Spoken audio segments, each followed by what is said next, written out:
Friday edition, Mr. Irrelevant, presented by Door County Distillery, locally produced, handcrafted, award-winning spirits made locally in beautiful Door County. I'm Alex Strouf with you from the Everlight Solar Studio in downtown Madison. Producer Tiny Hands Hunter Vaughn is here. We are reunited in the flesh.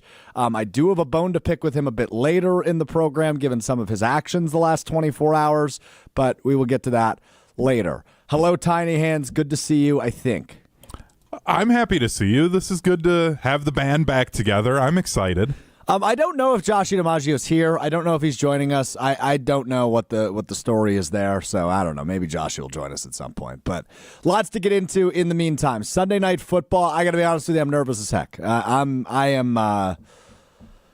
I'm nervous about what's coming Sunday night in Seattle. That's a tough place to play. The Packers have not won in Seattle since 2008. Now that, of course, comes with an asterisk given what happened in 2004. What year was that? 2012, the Hail Mary. And obviously the 2014 NFC Championship game, which the Packers had in the bag. But that one was legit.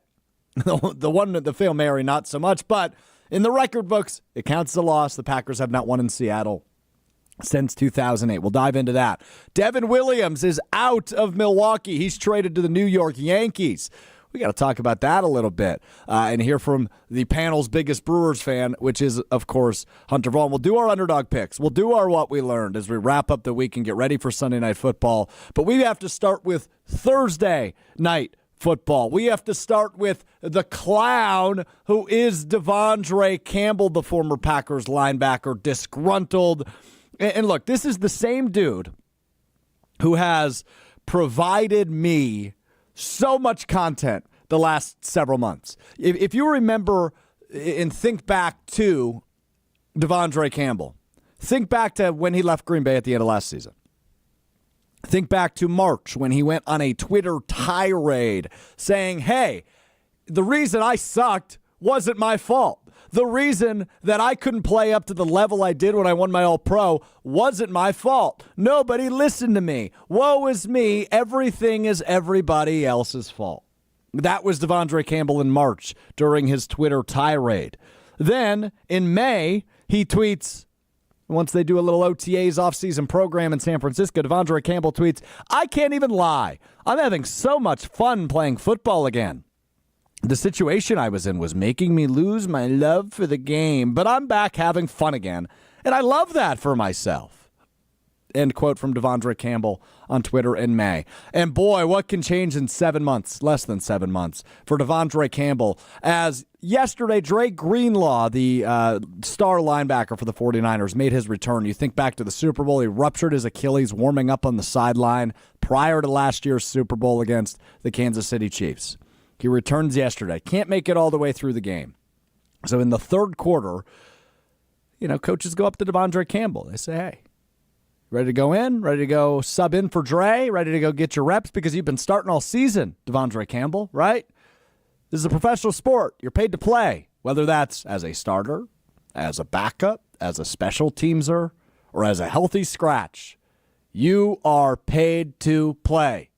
And Devondre Campbell said, nah, I'm good, went to the locker room and left the building. He quit on his team in what was essentially a must-win game for the San Francisco 49ers. So the same guy less than 7 months ago that said, I can't even lie, I'm having so much fun playing football again, clearly isn't having that much fun playing football again. After the game, head coach Kyle Shanahan asked, hey, dude, what happened with Devondre Campbell? What happened here? You got to hear this to believe it. It's unbelievable. What happened with Devondre Campbell? He didn't play and he went into the locker room at some point? Yeah, said he didn't want to play today. Play today? Yep. The coaching staff? He did when I asked him why he didn't want to go in. So. During the game or before? No, that was in the third quarter. So Devondre Campbell, not only selfish and a quitter and a bad teammate, Devondre Campbell prior to the game could have had the opportunity to say, hey, you know what? I don't think I'm feeling it today. Right? They could elevate a linebacker. They could, there's so many options, right? Devondre Campbell could get ahead of this before the game and say, yeah, I'm good. I feel disrespected, whatever he feels. And we haven't heard from Devondre Campbell. I imagine we eventually will. It might be a minute. But at the end of the day, Devondre Campbell said, nah, I'm good. But he didn't do it before the game. He didn't do it during the week leading up on a short week. He didn't do it at halftime. He did it in the third quarter. He finally said, yeah, I'm good. I'm done. I don't want to play. He's a quitter. He's selfish. It's sad. It's ridiculous. And I'm just glad he's not the Packers' problem anymore. Because damn, what a problem he was. In 2021, he has a great year. First team All-Pro. Signs a 5-year, $50 million contract with the Green Bay Packers, which he only played 2 years under last year and the year prior. Disgruntled, didn't get along with Joe Barry, and not a lot of players did, so don't get me twisted on that. His gripe with Joe Barry is one thing. His gripe with San Francisco is another. He's a quitter. He will never play in the NFL. I mean, I would place a significant wager to say Devondre Campbell has played his last down in the NFL. I mean, look, Hunter, you know the name Vontae Davis. Tell me why you know the name Vontae Davis. He said he was out after a half with the Bills. Right. He's the answer to a trivia question. He's one of maybe the only player ever that has retired in the middle of a game, Vontae Davis. He's the answer to a trivia question. And the trivia question written and going to be written about Devondre Campbell is no longer this linebacker bounced around the league before becoming a first-team All-Pro with the Green Bay Packers in 2021. What was his? That's not the trivia question anymore. The trivia question is, hey, which linebacker for the 49ers in a must-win Thursday night football game against a division rival said, nah, I'm good, and never played another down in the NFL again? The answer to that trivia question is the quitter, Devondre Campbell, the former Green Bay Packer. I still can't believe this story. It's been 14 hours. It's a banana story. And he's a quitter, and you should be happy he's not on the Packers, and he is not headed to Seattle this weekend. I don't think the Packers will be calling him. They could use some linebacker help. I don't think they'll be calling Devondre Campbell. Yeah, they're good. I think so, too. So that's that on Devondre Campbell. Let me know what you think. ESPN Milwaukee, ESPN Madison on YouTube is where you can get in on the action. Would love to hear from you on the Devondre Campbell situation because it is a unique one, right? Like him and Vontae Davis are the two. I guess Antonio Brown, too, also falls in that category when he was playing for the Tampa Bay Buccaneers. Yeah, but Antonio Brown was like a very different crash out. Right. Like that. He's in his own category. Oh, yeah. And look, that one was at least a little bit expected. I mean, it was unexpected, but was it surprising? It was also entertaining. Yeah, right. He ripped the shirt off, was pumping up the crowd. I think were they playing at the Jets, I think it was? Yep. And he took off his shirt. He's running through the end zone. Yeah, that's ridiculous. But this Devondre Campbell story, man. I just wanted to get that off my chest. So thank you for bearing with me. Let's get to Sunday Night Football. It's Packers-Seahawks Sunday night in Seattle. The Seahawks have won 4 in a row. They're 8-5 and leading the NFC West. The Packers, of course, at 9-4, are currently the 6th seed in the NFC. The Seahawks, currently the 3 seed in the NFC. So of sorts, this could be a playoff preview. This game right here could be a look inside the future of what Wild Card Weekend could look like. A late-night game, a hostile environment, a hot Seahawks team, and a Packers team we think is pretty good. Now, I had this conversation yesterday with Jason Wilde on Weekly Wilde, which you can find each and every Thursday on the ESPN Milwaukee YouTube channel, as well as in the Mr. Irrelevant podcast feed. If you're listening on the audio side, you'll see the bonus episode pop up every Thursday with Jason Wilde. And he had a really good opinion on the Packers, which really is a lack of opinion on the Packers. Because typically year to year, and you can do this with most teams in the NFL already here this year, as we're nearing the end of the season, you know which teams are good. You know which teams are bad. You know which teams are Super Bowl hopefuls. You know which teams are number 1 draft pick hopefuls. And by this point, you can kind of predict a team's ceiling, right? So let's use Seattle for an example. They have potential to have a very high-powered offense. They have 3 really good receivers, 2 really good running backs, and a capable quarterback. They have the ability to score points. They have the ability to keep up with teams, but they're probably not to the level of a real NFC contender. The Lions, they're Super Bowl hopeful. They're that good. The Bills. The Steelers just find ways to win games despite doing nothing terrific, right? You have a good idea of what each of these teams are. For whatever reason, For me, this Packers team has been really hard to figure out. I don't think they're bad. I think they're good. Are they Super Bowl good? They could be. Or are they just playoff team good and they've played bad teams, so their record's inflated? That's certainly possible. I can't rule that out as a possibility either. So I'm having a hard time figuring out exactly what the Packers team's ceiling is and floor is. And we're, 13 games approaching our 14th game of the season. Now, I think a part of that is the Packers don't technically have that signature win we talk so much about on their schedule, right? As it stands right now, their signature win, quote unquote, is probably that Houston game in October. They made C.J. Stroud look like a college quarterback. He threw for less than 100 yards, and a guy who was viewed as an MVP candidate entering the season certainly did not look the part in that game against the Houston Texans. But Houston's, one game or two games over 500. They play in the worst division in all of the NFL, and they're going to get into the playoffs kind of because, right? They play in a bad division. They just got to win some games. I don't think Houston's a Super Bowl hopeful this year. I think they are hey, let's try to get the divisional weekend and see what happens type team.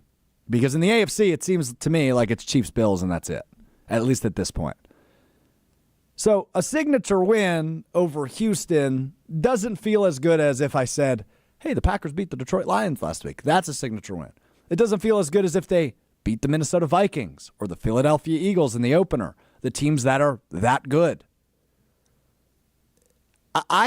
Despite the Seahawks not being a Super Bowl favorite, and despite probably not even being in the running for an NFC Championship game appearance, I think Sunday has the opportunity to be the signature win that the Packers have been so elusive with.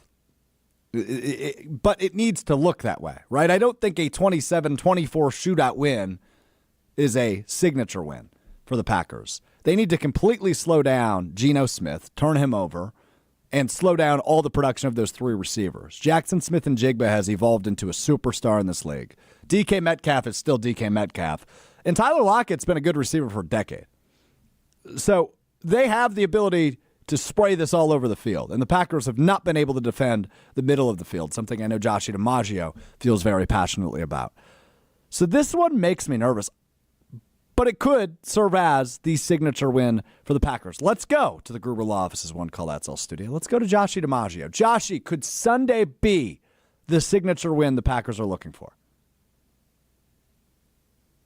I'm going to say it's not going to be the signature win people are looking for because everybody is searching for a win in a way that I just don't think they're ever going to get it. I think it'll be a good win, but I still think there's a significant chance the Rams end up coming out of that division there in the West. So in the postmortem of it, we might feel good about it, but by the time the playoffs come, knowing some of the way people react to games around here, it'll be like, well, that team ended up falling off and they lost 3 straight and then weren't in the playoffs. So I think the only way it is signature win style is if you owned the game end to end, the entire game, and it's like a convincing victory. Yeah, right. I think that's the way it has to look in order for it to be viewed as the signature win, because Seattle's probably a playoff team, but you're right. I think the Rams can probably come back and win this division despite their ugly win last night. A win is a win. You never apologize for winning, and the Rams certainly won't. Josh, I think they're going to lose. Yeah, I can feel that from you. I think the Packers are going to win, but I'm having a hard time fully convincing myself of that fact. I find myself a little bit hesitant to fully buy all the way in just because of what you had mentioned. The thing the Seahawks do well is the thing the Packers don't do well, and don't do well to the tune of like one of the worst in the league at it. I think JSN could be one of those games where we all know it's coming and they can't stop him. I remember a Keenan Allen game when he was with the Chargers where he had like 13 catches in the first half. Yeah. And was like, well, can we do something about this, please, someone? I think Geno Smith is not that good. I think you can get to him. Yep. I also think their defense, while improving, is also susceptible to big plays and getting mixed up. Yeah, I'm with you on that. It might be a weird one, and it might be a weird win. I've got bad juju, and I'm typically not this way, right? Like, I get nervous, but I look, and Chewy called me it all week on Jen, Gabe, and Chewy weekday morning 7 to 9 on ESPN Milwaukee. He calls me a toad, right? Ribbit, there it is. Calls me a toad all the time. Strode, I believe, is the nickname he's come up with for me. And yes, thanks for the confirmation, Josh. And a couple days before, I never feel like it's a loss, right? It's very rare for me to go, yeah, I don't see a way they can win this game. Last week, I thought they were going to beat Detroit. I've picked them to lose a few times this year, but those were in games where I think they could win. I picked them to lose the opener, which they did, and it was a good game, and they played well, and then Love got hurt on one of the last plays. And I picked them to lose the first Detroit game at Lambeau Field, which they did. So that's not me bragging and saying I've been right, because I don't often pick them to win or lose. Excuse me. I pick them to go like 15-2 every year, even when they're bad, like they were at the beginning of last year. I pick them to win all the time. I don't think I can pick them to win this week. I don't know why. I'm usually the optimist. I'm usually the toad. I'm usually. I always spin it optimistically, and I'll find a way to by Sunday at 4:00 when we get ready for Green Bay game day. But as it stands right this second, I just don't think I can pick them to win. And that is what it is. And if they lose, they're still alive. It's not like they're going to lose their playoff chances. It's not like they'll miss the playoffs. I don't think. Unless they go 1-3 over the stretch, I don't think there's a shot they miss the playoffs. Because 10-7, I don't think you're getting in the NFC. 11-6, you're good. And you could still be the 6th seed at 11-6, but you can't go 1-3. You got to go at least 2-2. I think they'll go 3-1. I think if they drop this one, they'll win out, which includes a win at Minnesota at the end of the month. But this just feels like hostile environment, good offense. Your defense is still beat up, despite maybe you getting Jair Alexander back, and maybe getting Edrin Cooper back, and maybe getting Evan Williams back. Whew. I don't like the threat that those receivers pose. That's what freaks me out. Does it make you feel at all better that the reports are, I just saw Yahoo Sports had one, that it's still looking like Kenneth Walker not going to practice today, the main running back for Makes Seattle. Me feel better, yeah. So, I think that's where maybe you hope the front seven plays well against the run, and you don't need to commit guys to the box. It's so hard for me to be like, yeah, they've really shown me they can do that recently. I know. Right? They can't get off the field. I'm just trying to help. I know you are. Now, the one thing, interesting. No, go ahead, Joshy. The interesting thing is, even though Ken Walker might not play, Charbonnet is probably a top 20 back in the league still, even though he's the backup. That guy's very, very good. And yes, and he's a big hitter type guy, which could, flip a game totally on its head. I wish there was a bigger downgrade from Ken Walker to Zach Charbonnet, but I just don't think there is. Yeah, true. Now, the one case you can make, Joshy kind of made it a bit ago. You're not playing Joe Montana on Sunday, right? You're not playing Tom Brady on Sunday. You're not playing Peyton Manning. Geno Smith is a respectable quarterback, and don't get me wrong, I like Geno Smith. It's hard not to, given his story and his path in the league, and now he's finally in his 30s, carved out a long-term starting role for himself. But he ain't Patrick Mahomes. So if you can fluster him, if you can, and again, this is a big if the pass rush can get going a little bit, then maybe I feel a bit better about the Packers' chances. But as it stands right this second, I'm not feeling so great. So we'll continue to preview this one. I do want to dive into the Devin Williams trade a little bit. I want to make some Underdogs picks, and then I want to get back to this game before we wrap up the show with what we learned. All still ahead. But first, got to tell you about our great friends. I'm going to be getting into the Door County tonight. As Joshy says, the Door Counties. I'm going to be getting into the Door Counties tonight. I think I'm going to hit State Street tonight as I'm spending the night in Madison. My old stomping grounds. I think I might get after it on State Street. The Door Counties are going to be flowing. For me, it's usually the Door County Distillery bourbon. I will be going to a bourbon bar that I know they have Door County Distillery's bourbon at, so I think I might get a little bourbon tonight after the 608 basketball tournament. But man, Door County Distillery, locally produced, handcrafted, award-winning spirits. They're delicious. They're the best. They're affordable. They're local. They're award-winning. it's almost the holiday season. I mean, it is the holiday season, really. You might have a holiday gathering this weekend. And we have to be honest with ourselves when the holidays are here, right? If you're hosting a holiday party, you know you're going to be mixing up old fashions. It's just a staple in this state. And the old debate, brandy or whiskey? Hunter, where do you fall in the debate? Are you a brandy or a whiskey guy? Brandy 100%. Brandy old fashions. Joshy, are you a brandy or a whiskey old fashions guy? Whiskey. Okay, look at that. Ooh. So in the hypothetical that I hosted a Mr. Irrelevant Christmas party or holiday gathering, I'm going to need to be mixing up brandy old fashions and whiskey old fashions, and you can do both with Door County Distillery. They've got the cherry brandy, which is made with local Door County cherries. Absolutely delicious. It's got the cherry flavor. It's really, really good. And then they've got the 27-time gold medal award-winning single malt whiskey. I go both ways. I'll start with the brandy, flip over to the whiskey later.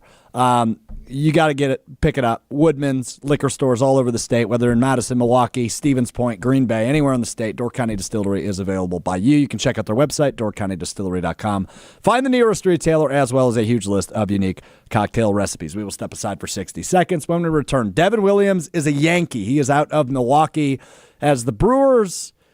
I don't know if they got significantly worse today, but they are certainly worse this week than they were a week ago. But Brandon Woodruff's coming back. So we'll dive into it with the Brewers, the biggest Brewers fan of the panel, Hunter Vaughn, coming up on the other side. It's Mr. Relevant. I'm Alex Strouf. Back at Door County Distillery, the New Year's coming up, so we're going to celebrate in style, making the final countdown with our buddy Rob from Door County Distillery. Rob, happy early New Year. Yeah, happy early New Year's to you too. Do you have any resolutions coming up? I've got many, but we shouldn't get into those now. We only have 60 seconds. We've got the 20 at least time award-winning single malt whiskey headlining this lineup. How do we make the final countdown? All right, so you start with, as you said, the award-winning whiskey, single malt, 2.5 ounces of that, half an ounce of grenadine, half an ounce of simple syrup, 3/4 of an ounce of lime juice. Stir.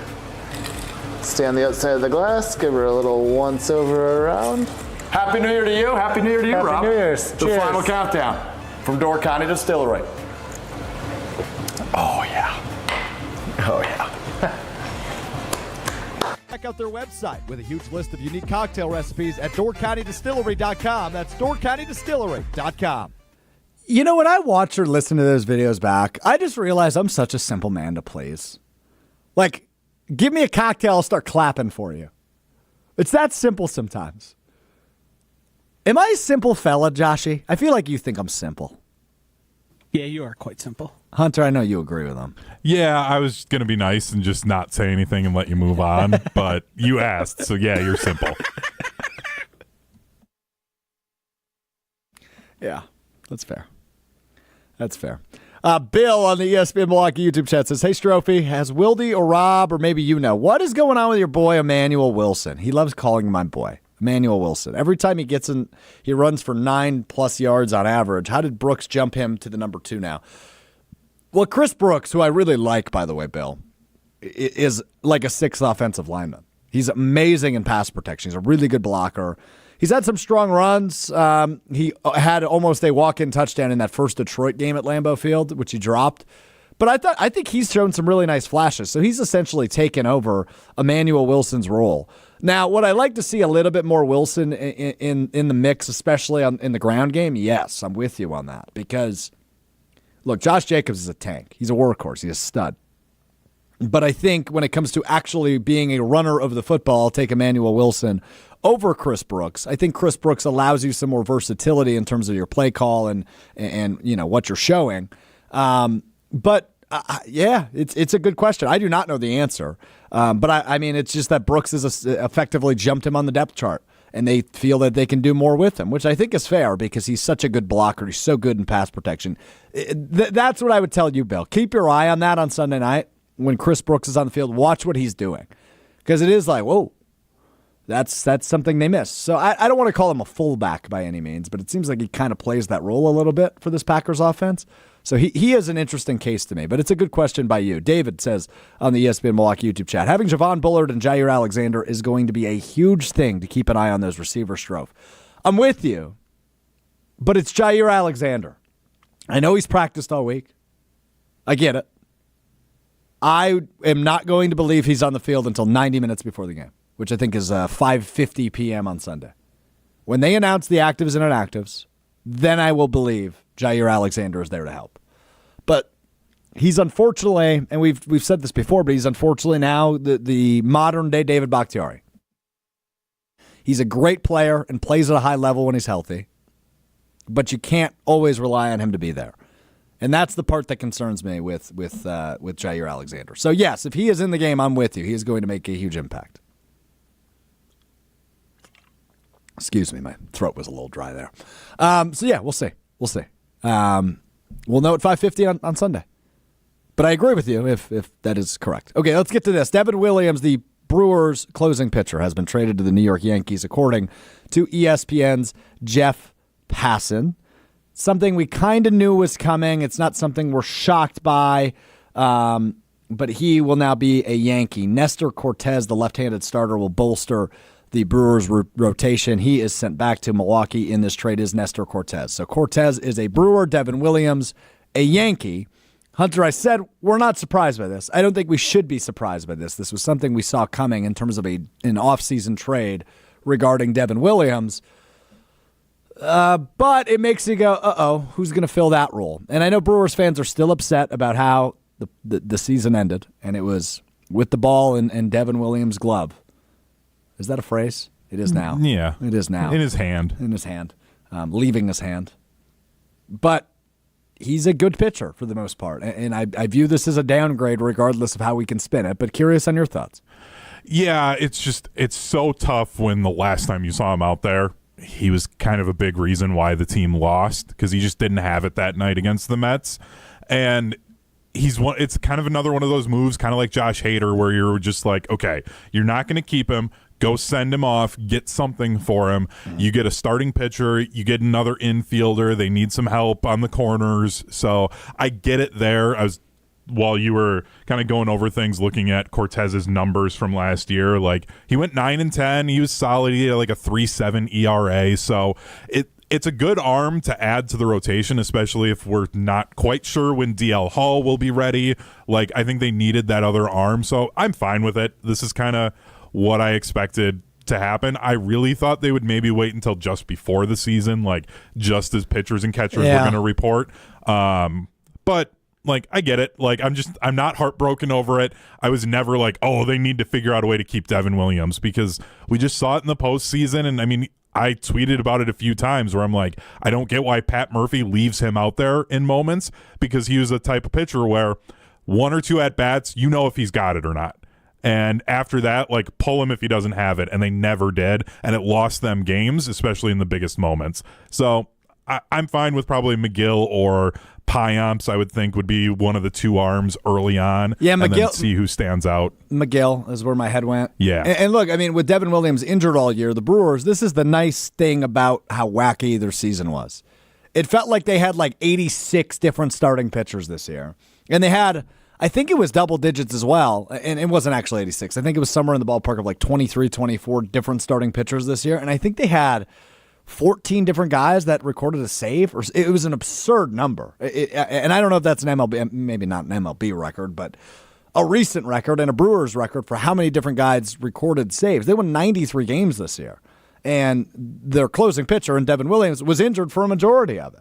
So you won 93 games mostly without him. Not all without him, but I mean, you won, what was it, probably 70 games without him? Yeah. And then, too, like, the benefit of that is those guys that pitched in closing innings, like, that closed situation is high leverage, high pressure. So if you've got a guy who comes in, let's say Freddie's gets shelled in the fifth inning of game and all of a sudden a 4-0 lead is 4-3 and you've got to bring somebody in to get 2 outs to just get out of that inning because things got out of hand. You know you have guys who can handle high pressure situations in the middle of your bullpen. I still feel good about as for pitching, especially with Woodruff coming back here too. Like, pitching is probably my last concern with the Brewers. I just worry about consistent hitting. Like, now Jackson Chourio, year 2, everything he did last year, like, he's got to step it up and be even better. That's where I'm concerned about this team is just like, can we get offense consistently out of them because I feel fine about the pitching. So Joshy, he always has a spin zone for something. And I saw he tweeted this. You mean to tell me my favorite team traded away Devin Williams and got the most annoying pitcher ever back? What a debacle. So, Joshy, safe to say you are not a fan of the newest Brewer, Nestor Cortez. No, he is my least favorite MLB player to watch right now. Why? The whole hang the leg, wiggle your mustache, shake your butt stuff is so annoying, and he is not good enough to be doing that. He has in his last 200 innings been figured out. His ERA is up over 4. I know we have you can look to some of these. No, watching him sucks, and it sucks even more when he gets shelled and he's doing his little antics up there and wiggling his toes.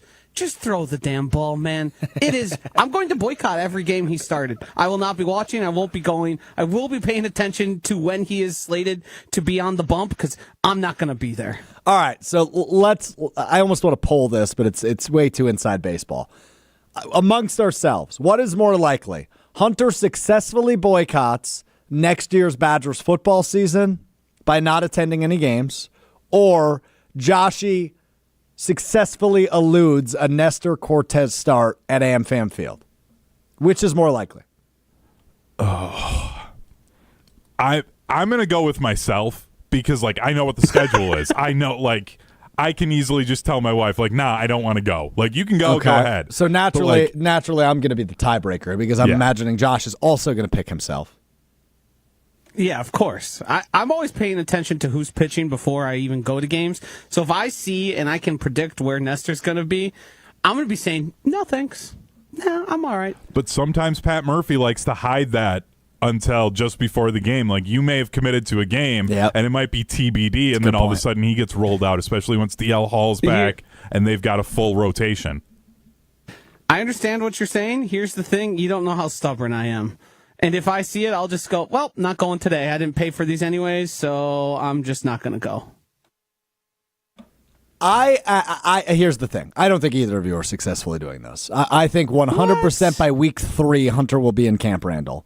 And I think 100% by July, Joshy's going to attend a Nestor Cortez start. So and here's the other thing. I'm going to Miami of Ohio or Middle Tennessee because I'm not driving to Tuscaloosa. Well, right. Now here's the thing with that is those are not major opponents, which means not a lot of tickets being bought, which means there's a very realistic opportunity where somebody goes, hey, Hunter, here's 4 free tickets. And you go, I can't resist. And for Joshy, dude, by August, Joshy's going to be shaking his butt and wiggling his mustache. He's going to be all in on Nestor Cortez because he's going to have a great revival. Yep. He's going to be a good Brewer. He's going to win all of his starts, and Joshy's going to be sold that's our ace, right? With Woody and Nestor Cortez and Colin Ray, Tobias Myers, right? That Joshy's just going to become a Nestor Cortez guy, and he's going to give him fake hope that the Brewers are going to win the World Series.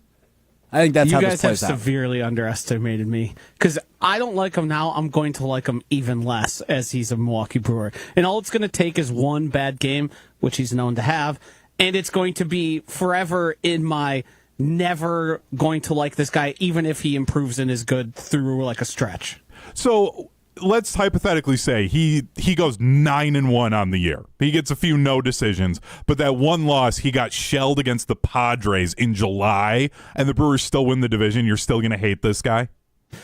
Yeah, and then when he gets the starting role in the playoffs and then gets shelled, I'm going to have the last laugh. I always have the last laugh, Hunter. Come on. So you're going to root against your own team because of the starting pitcher. That's how diluted you are with his hate. I'm just going to wait. I'm just going to wait for it to happen. He's going to neutral, right? Oh, that's such a twisting of it.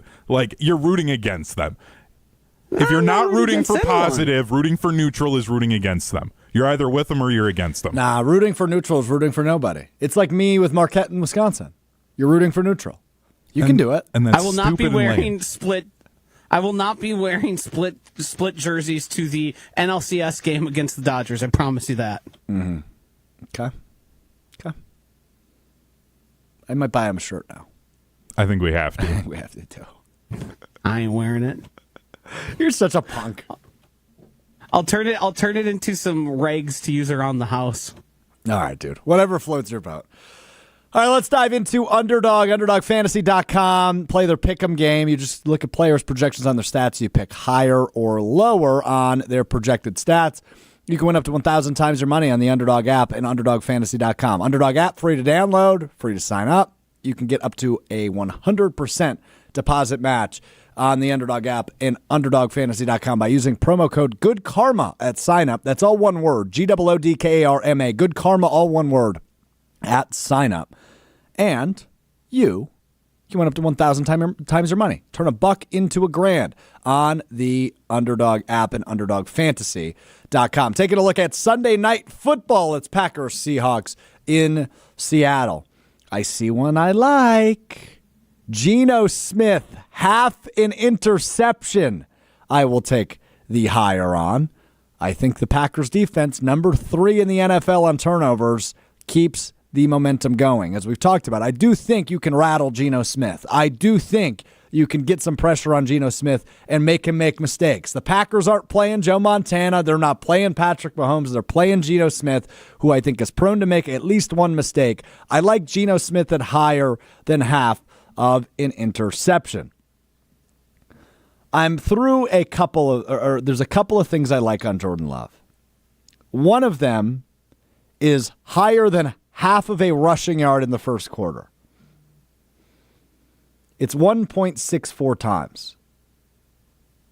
So essentially it's plus 164 if you look at it that way. Half of a rushing yard in the first quarter. The problem is if he gets sacked too, right, you lose those yards. But I don't think he does in the first quarter. Now, this could be one of those where it just seems too good to be true. I go to our resident underdog expert, Joshy. Is this one too good to be true? Higher than half of a first quarter rushing yard for Jordan Love? That one, it makes me nervous because he typically doesn't want to run. Those usually come later when there's a little bit of pressing. I don't love it. Okay, I'll stay away from it. The longest rush is 5.5 yards, which he might do later. Yeah, you could also, if you wanted to, do the 5.5 for this one, and then at halftime, if you're on top of things, you can get some second half ones, because I know they'll bring those up. So that might be where you could then, maybe double dip on 2 entries. It's true.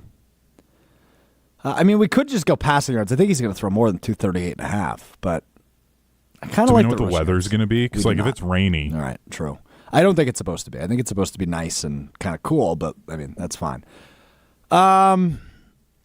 Jackson Smith and Jig was 65.5 receiving yards. Anybody want to make the case of why I shouldn't select higher? The only case I would make is his ADOT is pretty low, his average depth of target. He's such a nerd. You're such a nerd. I would circle receptions over the actual yardage there. Higher than 5.5? But yes, okay. That one I like a lot more. Okay. So right now I have Geno Smith higher than half of an interception. Jordan Love higher than 5.5 yards is his longest rush. And Jackson Smith and Jigba higher than 5.5 receptions. We're in pretty good shape so far. I like this. By the way, weather report for Seattle, looked that up quick. 15% chance of precipitation, but 0 accumulation, so I have no idea what that means. Say that one more time. 15% chance, but 0 accumulation. Does that mean it's like a mist? You know how it kind of up there gets like a... That could be it. Yeah. Yeah, that's... Where it's like not... it's just wet and yucky. I'm sure that's exactly how Matt LaFleur would describe it, too, after the game. It was just yucky. Wet and yucky. Yeah. I don't like that. Strouf, I have some confessions to make here. Uh-oh. The playoff best ball started. The season long just ended. I advanced not as many teams as I would like in the season long, but we got a chance. You got a chip in a chair. You got a chance. I'm currently actively right now at this moment in my 50th best ball playoff draft. 50? 5-0? Oh. 5-0. You had you were in like 500 leagues, weren't you? Yes, correct. Yes, you nailed that.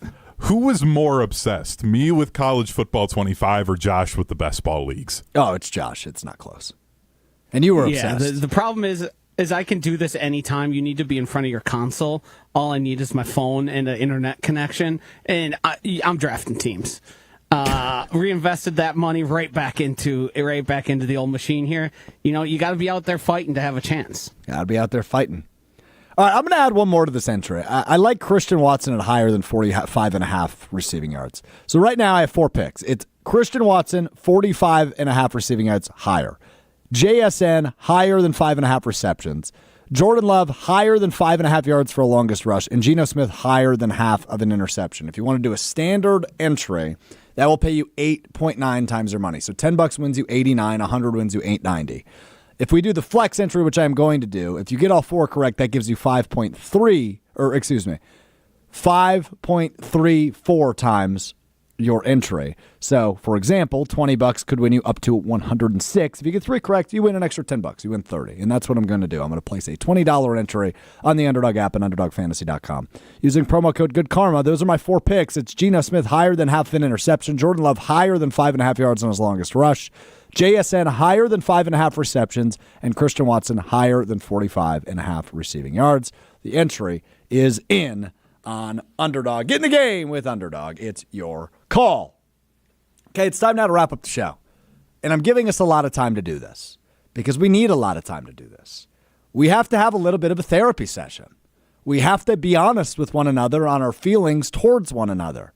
What I learned is Hunter hates me. Last night, the ESPN Madison holiday party, which I was invited to but did not attend because I'm here today and tonight and into tomorrow.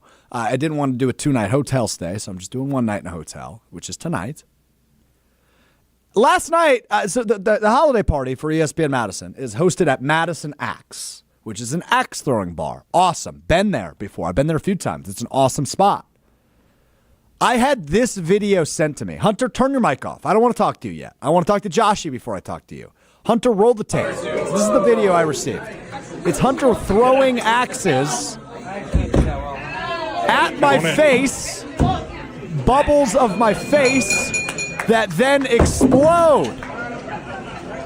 Hunter was throwing axe after axe after axe at pictures of my face. It's like the old thing you see in cartoons where you make a dartboard of somebody you hate's face and you just throw darts at their face. Best performance I had all night. I told you to turn your mic off. Joshy, how would you react to this?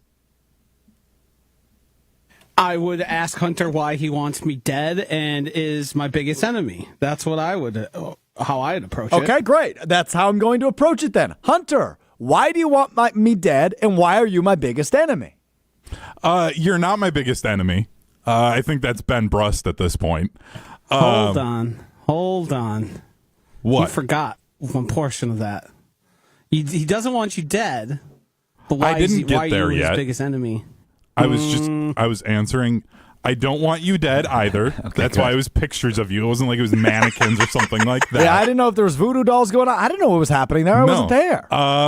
No, we found out that you could do that, so that we maybe had a couple of other pictures throughout. I'm not going to name any names of anything else. It was all appropriate, and it was just one of those where we're like, you know what? For the bit, I'm going to do this. I'm going to have a little bit of fun. I think it went over the line, though, when one of the employees of Madison Axe was like, oh, whose face do we have here? And I said, oh, that's the host of a show I produce. Just thought it'd be funny for the bit. And she's like, oh, can I throw at his face? And she was into it. And she took a couple of turns going after you. So it was a good time. So you got people I don't even know to hate me. No one hated you. There was no hate. It was all... Strouf, you had your face blown up on a giant screen. I know how much attention you like. Everyone was typically. watching. Yeah, so I do. But that's you were the center of attention. I do like being the center of attention. Rumor has it I might end up at a karaoke bar tonight. Right? So yeah, I like attention. I'll be the first to admit it. This attention I don't appreciate. This is attention that seems rude and angry and fueled with just all sorts of controversy. It just seems like you have something against me. You don't like me. Play that video again. Look how excited you look to be throwing sharp objects at pictures of my face. You couldn't look more thrilled. And you can hear, play the video, because you hear listen to what you say in just a moment. Kill him. Count it. I didn't say that. Pretty good, he says. And poof goes the dynamite. There goes Alex Strouf's face. Yeah, this was hurtful to wake up to. I'm not going to lie to you. I opened that video at 5:30 a.m. I think you might have an HR complaint here. Wait a second now. Which of the two is worse here? Uh-oh. You had your host invade your privacy yesterday for a pack of Zins. Yeah, that's true. He did go into my backpack, yeah. And I had fake balloons of you. I think it's you. No. Because I'm not shocked by Ben Brust's behavior. Your behavior. Yeah, we expect more from you. Your betrayal. Literally. Betrayal. I was going to say stabbing me in the back, but you stabbed me in the face. Which, at least you were able to see it coming. In the face. That's not bad, Hunter. That's not bad. So, yeah, I don't really know where we go from here, I guess, is where I'm hung up. Well, as I was told. How do I get even? How do you get even? I was just going to say that as I was told when I took the role on of being the producer for this as well as like volleyball, you take the brunt of a lot of the problems that happen. Yeah, that's true. When it comes to shows, you know this, producing for Kyle Brust and Norman, you get blamed for a lot. I do. And it was my opportunity to just say, hey, sometimes Strouf frustrates me, and instead of yelling at Strouf, instead of taking it out on you physically or verbally, I'm like, you know what? I'll throw it some fake balloons that have your face on it. So I felt like that was a healthier way to handle things. I felt great, and it was the best portion of the axe throwing that I had. So you motivated me to have a great performance. He liked it too much. This is bad. This is bad. I feel like this is a healthier way for me to deal with my stress than lashing out at people. How do you think the show's gone today? How do you think we've done the last 50 minutes? I think pretty well. Okay. Yeah, I feel like we had a good show because I got that out. I wasn't stressed out. Okay, I was relaxed. So here's the issue with that. If you're going to take that angle, I understand it, okay? I think it's a fair angle to take. What the hell's going to happen when you don't have another opportunity to do this for 12 months? What are we looking at in June? I'm a grown man. I can go to Madison Axe whenever I want. I have adult money. So are you just going to bring a USB thumb drive with you every time and go, hey, can you put this face on board number 3, please? Yeah. You know what? That's kind of cool, actually. Do you think, okay, now, the whole idea of this is actually what fascinates me. I don't think you hate me. I think you might. I'm not sold you do, but you might. I don't think you do, though. Now, to that point, do you think there's, bitter people that go there and put their exes up there? Absolutely. Do you? Oh yeah, I'm sure that's why they did that. Because it seems like that is more of in the way we were doing it was more of a haha funny, right? I did receive some other videos of other people's faces that have moved from the Madison office this year. So I'm good with that. But I wonder if that is abused, right? That function at Madison Axe. People go there and they're like, hey, my ex screwed me over. I need to throw his face on there or her face on there. Yeah, that practice and that thing, well, mostly funny here, and we are making fun of, poking fun at Hunter. It is a funny thing to do for someone you actually like. When it's someone you actually have hatred towards, it gets real ugly. If you really dislike someone and you're there just hucking axes at a board, that gets a little dark. If I was to go there right now, and we'll use the example I led the show with, Devondre Campbell. If I showed up there with the ESPN.com headshot of Devondre Campbell on a thumb drive, and I said, hey, can you throw this on board 2 quick? And I'm just throwing axes at Devondre Campbell, and somebody walks in. Not the best visual, right? No. It's not a good look. So people that were moseying around. I would throw it at Aaron Rodgers. That would be fun. That's actually not a half bad idea. Yeah, but again, oh my God, Hunter. I completely blanked on this. I wanted to talk about this on the show today. We'll make it another What I Learned because I really did learn something today. So Joshy and I hosted Jen, Gabe, and Chewy this morning. Jen, Gabe, and Chewy were all off, so it was us taking over and running the show from 7 to 9 this morning. I learned today, and I think I knew this to a point, but not to this level. Joshy can make anything about Aaron Rodgers. Anything. He said Devondre Campbell quitting last night was Aaron Rodgers' fault. Like, he can make anything. What? Exactly. He can make anything That's about Aaron not Rodgers. what I said. I mean, it's kind of what you said, though, no? I made a connection to unhappiness and issues within the locker room and how there seemed to be a rot in terms of personality that stemmed and started with Aaron Rodgers. We have Aaron Rodgers unhappiness. We saw the Jair thing. We had the David Bakhtiari issue. There's been guys there who've become a little bit of locker room issues, and that's something the Packers never really have dealt with, at least publicly. It's true. It's a good point. But, yeah. He's poisoned the well. That's all I'm saying. That was everything. impressive. See, everything.